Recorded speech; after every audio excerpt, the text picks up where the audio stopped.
आज से शुरू हो रहा है ऐलान जंग। ऐलान जंग मतलब सियासत की हर खबर हम आप तक पहुंचाने वाले हैं। 5 चुनावी राज्यों की खबरों से जुड़ी हर जानकारी आप तक पहुंचाएंगे। हमारे साथ हमारे तमाम संवाददाता अलग अलग जगहों से जुड़ेंगे, चुनावी राज्यों से हमारे सहयोगी हमारे साथ जुड़ेंगे और उस राज्य में क्या चल रहा है हर हलचल से आपको वाकिफ कर पाएंगे। आपको पता है सियासी खबरों का मतलब ही होता है एबीपी न्यूज, यानी राजनीति की दुनिया की खबरें अगर आपको देखनी है ऐलान जंग जरूर देखिए। और हमारे इस खास कार्यक्रम में क्या खास रहने वाला है एक झलक देख लीजिए।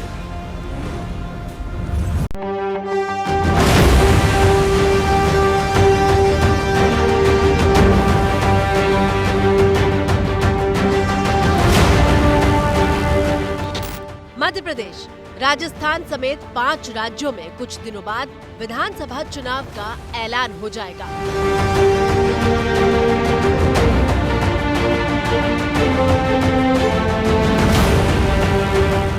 जिन 5 राज्यों में चुनाव होने हैं वहां का सियासी पारा गर्म।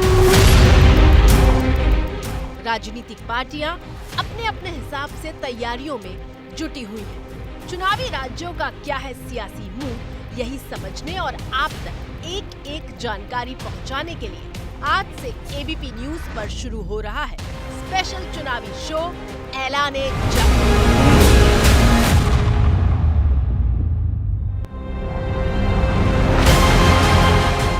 5 साल पहले 2018 के विधानसभा चुनाव में इन 5 चुनावी राज्यों में से 3 में कांग्रेस की जीत हुई थी।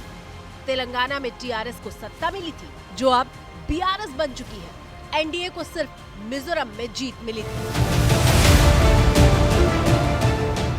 हालांकि बाद में जोड़ तोड़ से मध्य प्रदेश में बीजेपी की सरकार बन गई। इस बार चुनाव में क्या होगा इस पर पूरे देश की नजर है, क्योंकि इन 5 राज्यों का चुनाव 2024 का सेमीफाइनल माना जा रहा है। ऐलान जंग, जी हां, इस कार्यक्रम का नाम याद रख लीजिए क्योंकि राजनीति की दुनिया की कोई खबर अब आपसे छूटने वाली नहीं है। 5 राज्यों की जो चुनावी हलचल है, सियासत की दुनिया की हर खबर शाम 6:30 बजे एबीपी न्यूज पर आप आगे से देखिएगा। इस चुनावी शो में आपको हर उस खबर के बारे में जानकारी मिलेगी जिसके बारे में आप जानना चाहते हैं। 5 राज्यों के चुनाव कवरेज के लिए हमारे साथ 5 सहयोगी हमारे जुड़ेंगे ग्राउंड जीरो से। पल पल का हाल आप तक वो पहुंचाएंगे। 5 रिपोर्टर इस वक्त हमारे साथ मौजूद हैं। मध्य प्रदेश चुनाव की खबर ब्रजेश राजपूत से हम जानेंगे।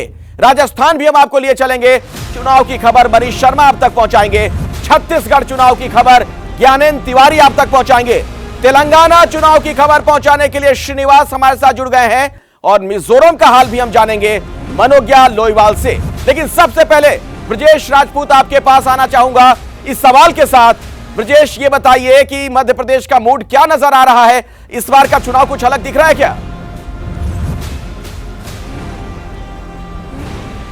बिल्कुल अखिलेश, मध्य प्रदेश में इस बार चुनाव पिछले बार चुनाव से एकदम अलग है और अभी तो मतदाताओं ने धीरे धीरे मूड बनाना शुरू किया है। और जो दोनों पार्टियां हैं, मध्य प्रदेश के चुनाव की खासियत ये है कि यहाँ पे सिर्फ 2 पार्टियों के बीच में आपसी संघर्ष होता है और दोनों पार्टियां बहुत नैरो मार्जिन से सरकार बनाती हैं। पिछले बार जो सरकार कांग्रेस ने बनाई थी पिछले चुनाव में 2018 में, तो कुछ आधे प्रतिशत वोट बीजेपी के ज़्यादा थे कुछ, मगर उसके बावजूद सरकार कांग्रेस ने बनाई थी। बाद में सरकार गिरा दी गई और फिर बीजेपी ने सरकार बनाई। तो बहुत पिछले चुनाव को हम लोग देखें तो बहुत टाइट मुकाबला होता है, बहुत नैरो मार्जिन होता है जीत और हार का। यही वजह है कि इस बार भी सबकी निगाहें मध्य प्रदेश पे है कि मध्य प्रदेश इस बार बहुत कड़ा मुकाबला होने जा रहा है। और बिल्कुल कड़ा मुकाबला होने जा रहा है मध्य प्रदेश में। लेकिन राजस्थान में क्या होगा जरा वो भी समझते हैं। मनीष शर्मा के पास में आपको जयपुर लिए चलता हूं। मनीष, कुछ नया होने वाला है क्या राजस्थान में? जी अखिलेश, एक बात बिल्कुल साफ कर देना चाहूँगा। हमारे 5 सहयोगी 5 राज्यों की बात कर रहे हैं जिसमें राजस्थान भी शामिल है, लेकिन आप यकीन मानिए राजस्थान का चुनाव सबसे रोचक होने वाला है। इसकी एक बड़ी वजह यह है कि राजस्थान में एक रवायत है, एक बार बीजेपी एक बार कांग्रेस, और इसी नाते बीजेपी अपनी पूरी ताकत झोंक रही है।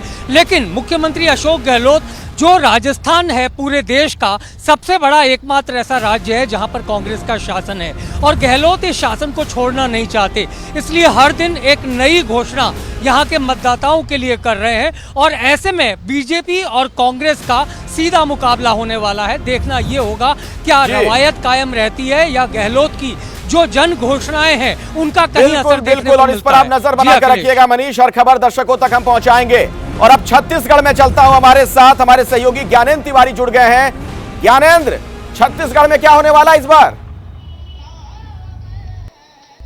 देखिए अखिलेश, ऐसा है कि दो ही चीज होती हैं, कौन जीतेगा और कौन हारेगा। इसी पर बात होती है। कुछ दिन पहले तक ये कहा जा रहा था कि कांग्रेस की सरकार आ रही है, इस बार कोई रोक नहीं सकता। मेरा ऑडियो ठीक करवा लीजिएगा, कान में रिपीट आ रही है आवाज। तो ये था कि कोई इस बार हरा नहीं सकता, लेकिन अब ये होने लगा है कि देखिए अब बीजेपी धीरे धीरे चुनाव में एंटर करने लगी है, मुकाबला रोचक होने लगा है और छापे तो छत्तीसगढ़ में पड़ ही रहे हैं। बीजेपी ने अभी तक पत्ते खोले नहीं हैं। धान का समर्थन मूल्य 3500 देने का सब वादा कर रहा है। तो खबर यही है कि जब कांग्रेस की सरकार बनाने की बात हो रही थी, कांग्रेस की सरकार बन ही जाएगी।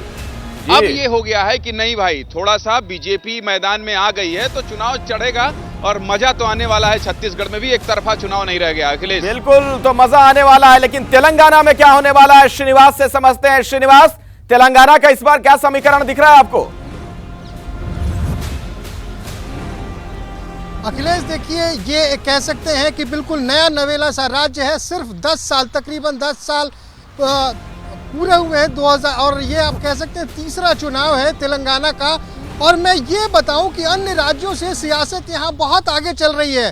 जो वहाँ की पार्टी जो पहले टीआरएस हुआ करती थी, यानी तेलंगाना राष्ट्र समिति, अब वो बीआरएस हो गई है, भारत राष्ट्र समिति। और यहाँ पे पहला मुकाबला इंडिया वर्सेस भारत का होने वाला है। यानी कि मैं ये बताना चाह रहा था कि आमने सामने इंडिया यानी कि विपक्षी दलों का गठबंधन और दूसरी तरफ टीआरएस, जो पुरानी टीआरएस पार्टी थी जो बीआरएस हो चुकी है, वो बिल्कुल बिल्कुल। और अब नॉर्थ ईस्ट का भी मैं रुख करना चाहूंगा श्रीनिवास। मिजोरम में क्या होगा आपको बताएंगी मनोज्ञा लोईवाल हमारे साथ जुड़ गई है। मनोज्ञा जी बिल्कुल, बड़ा दिलचस्प होने वाला है क्योंकि बांग्ला में कहावत है ठाकुर छोटो किंतु जागृतो, यानी कि भगवान की मूर्ति छोटी हो सकती है लेकिन ताकत बहुत होती है। और उसकी गूंज तो इस बार प्रधानमंत्री नरेंद्र मोदी के भाषण में मिजोरम में के बारे में सुनने को मिल गई थी, जहां पर कांग्रेस पर सीधा वार किया था और मिजोरम जैसे छोटे से राज्य को एक राष्ट्रीय मुद्दा बनाकर रख दिया था। लेकिन बात मुद्दे की नहीं होगी, बात होगी जमीनी स्तर पर। भले ही 40 सीट की विधानसभा हो, लेकिन इस बार एमएनएफ यानी कि मिजो नेशनल फ्रंट इस बार करीब 38 सीटों पर दावेदारी तो करेगी, लेकिन बीजेपी के जो प्रेसिडेंट है इस समय वनलाल मौका, वो लगातार छोटी छोटी रैलियां कर रहे हैं, जिसको बड़े समावेश में तब्दील करने की कोशिश की जा रही है। भले ही बीजेपी इस समय गठबंधन में हो, लेकिन जब आवाज उठाने की बात होती है तो मणिपुर के मुद्दे पर मिजोरम विपक्ष में खड़ा होता है। तो क्या इसका बिल्कुल मनोज्ञा, मैं आता हूं आपके पास, दोबारा लौटूंगा। बहुत ही दिलचस्प राजनीति वहां भी इस बार देखने को मिलेगी। जैसे ही घड़ी का काटा दोपहर 2:30 पे आए, बबीता जी का दिल सास बहू साजिश के लिए मचल जाए। और ये है इनकी बहू, पूरे दिन ऑफिस की टेंशन हो जाए गॉन जब ये करें अपना फेवरेट शो फ्री टाइम पे ऑन। इनकी तरह आप भी देखिए अपना फेवरेट शो अपने टाइम पर और डाउनलोड कीजिए एबीपी लाइव ऐप अपने स्मार्ट टीवी पर।